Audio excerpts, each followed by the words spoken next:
Majority of you have gone through series of heartbreak. Majority of you have experienced betrayal, what you term as betrayal. I say term because if you're honest and you see through the lens of every single thing I'm about to share with you, you understand that this is expected. It's like putting your hand in fire and not expecting it to burn you. Whoops, it doesn't make sense. So here are three keys to review why you always get backstabbed in every single relationship. The first is you categorize people who you share the same habits as friends. I see this mistake all the time. Even I am guilty of it. So oftentimes people we smoke with, people we play video games with, people we share some kind of commonality with, attend as friends. But this is going to become your unbecoming because you have no principles to establish friendship. You just go with the flow. Because you and this person have a tiny thing in common, you immediately tell him as your friend.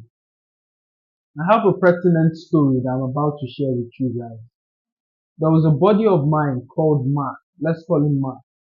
I and Mark grew up together. We lived in the same compound, literally.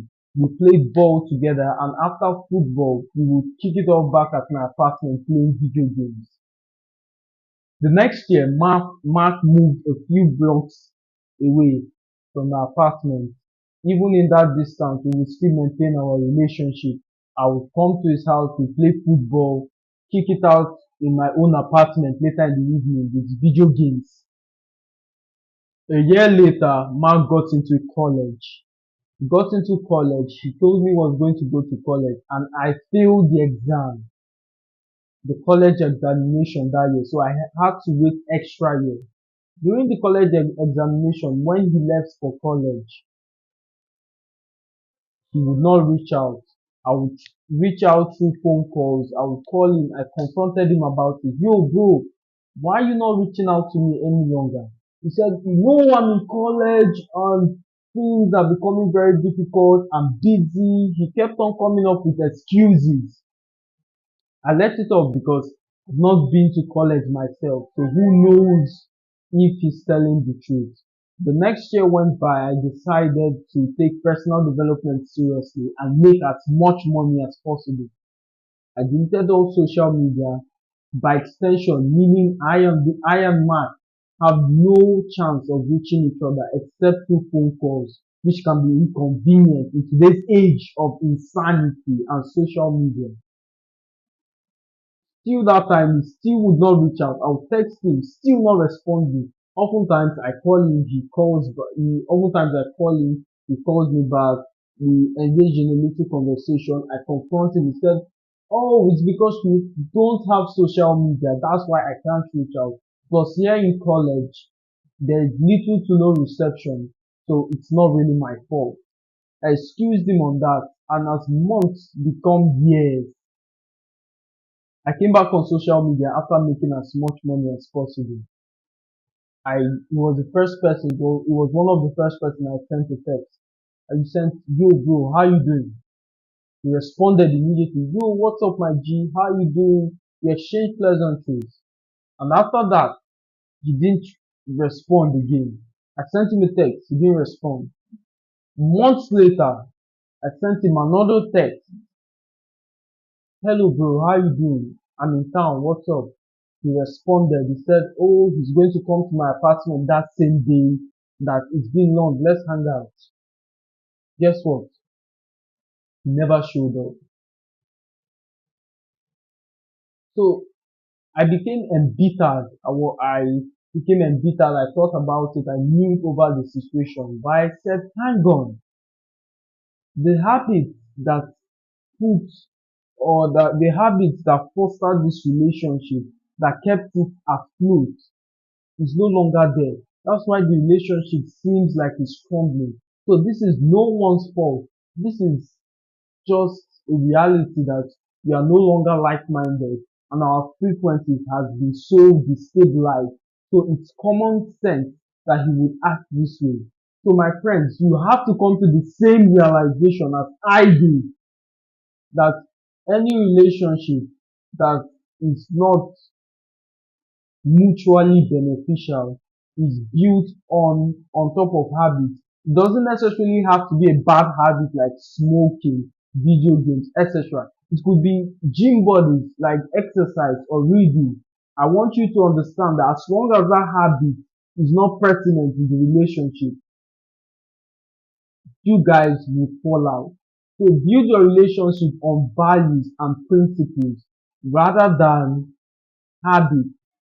I'm not saying your partner or this your friend, you guys cannot have some commonality, but if he doesn't share the same principles as you deserve to be snaked out, you deserve to be burned, you deserve to be betrayed, because betrayal functions on principles.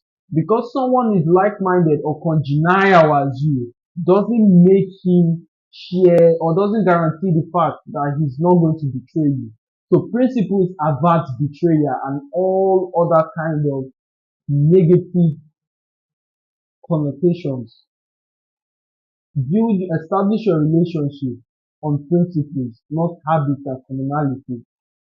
The second is people mistake their network for their friend. This is something I struggled with early on in my career.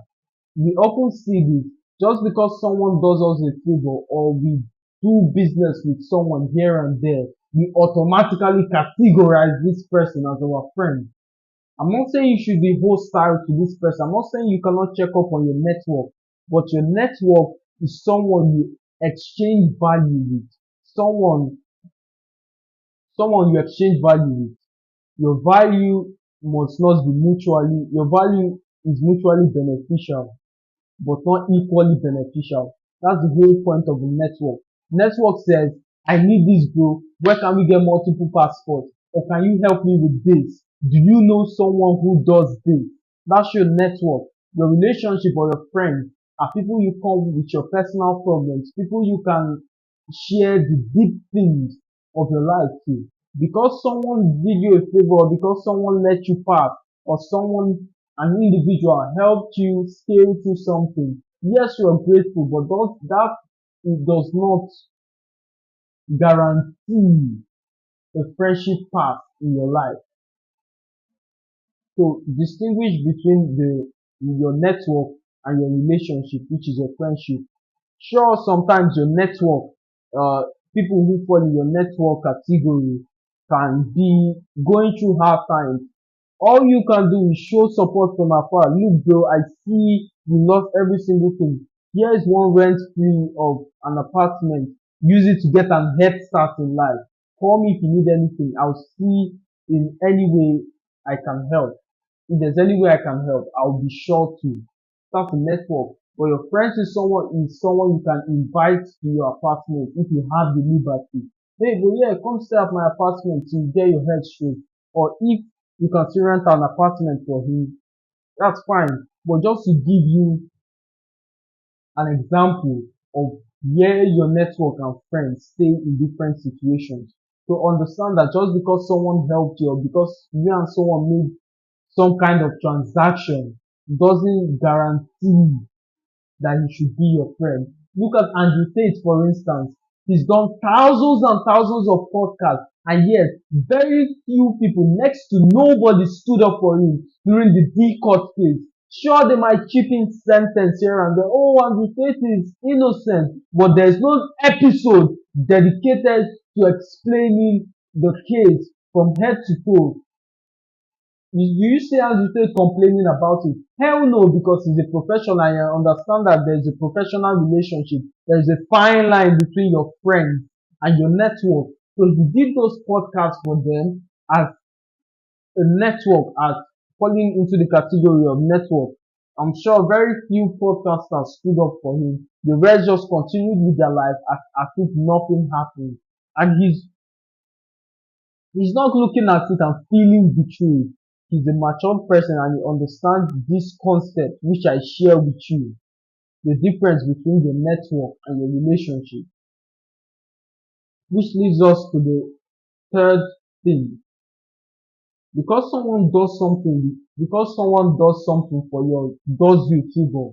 I reiterate, doesn't guarantee him the friendship path in your life. So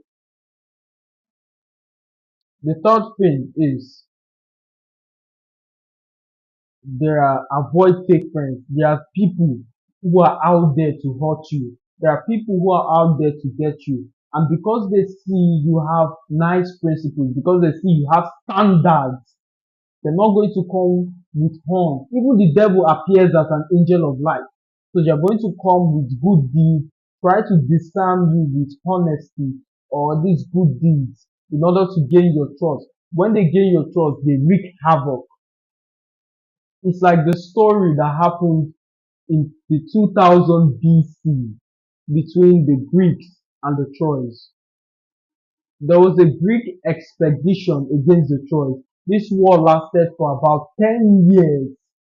And after 10 years of fruitless efforts, the Greeks called the meeting. They said, the leader was the first to speak. He said, our forces are being depleted. Every single thing we spent on this war has come to no fruition.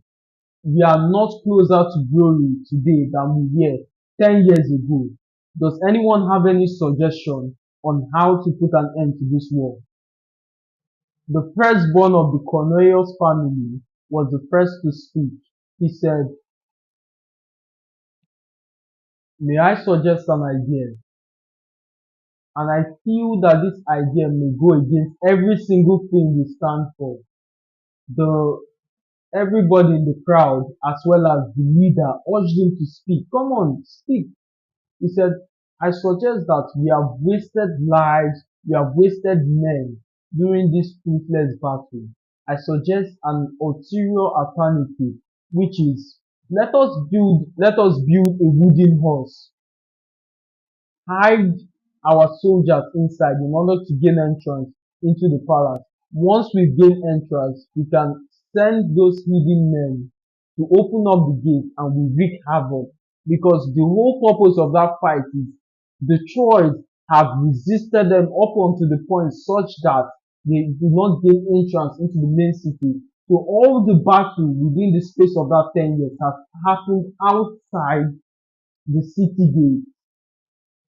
The next person to speak was the first son of another respectable royal family. He opposed the motion immediately. He said, he went on this 30-minute speech of valor, men, and as men we should fight for our honor. Why would we take such feminine route? Let's stay and fight and shed more blood. At the end of the conversation, a poll was made and every single person voted in favor of the Cornelius family, which is the firstborn. The wooden horse was built. Immediately they brought the wooden horse to the throne. They were subservient. They groveled at their feet. They said, this is a gift to this is a gift to assuage for the damage we've been doing. We see that we can never win this war. Therefore, as a sign or as a token of gratitude, in order for you to gain, in order for you to show that you accept our apology, here is a token of gratitude, which is the wooden horse. They gave they gave the Troy the wooden horse, and once inside, later that night, the men that were hidden in that horse opened up the city gates and they wreaked havoc. This is the same thing with these fake friends. They come to you with their Trojan horse, and once inside your life, they wreak every single thing that is good. So you must learn how to see through the deception of this gratitude. It's like the Chinese will say, the famous Chinese proverb, Tada Yoro Kayo Suyaki. I hope I got the pronunciation right. You must first give before you take. Learn how to give before you take. Tada Yoro Ki Takama. Give before you take. This is the same strategy used by this fake friend. They give before they take. Learn to see through the deception of this their dishonest gift. I'm not saying you should be suspicious of everybody. I'm not saying you should not accept kind gestures or see everything, every single thing through this Machiavellian lens. But that might be a good advice because the Bible says it. I send you as wolves. I send you as sheep unto wolves. It sends you as sheep unto wolves. If you don't learn the law of the jungle, you will be eaten. So learn the laws of the jungle to avoid, in order to survive. So yeah, those are three keys that reveals why people betray you or backstab you, whichever one that is fine with you. As always, my friends, I hope you got a lot of value from this video. See you in the next one.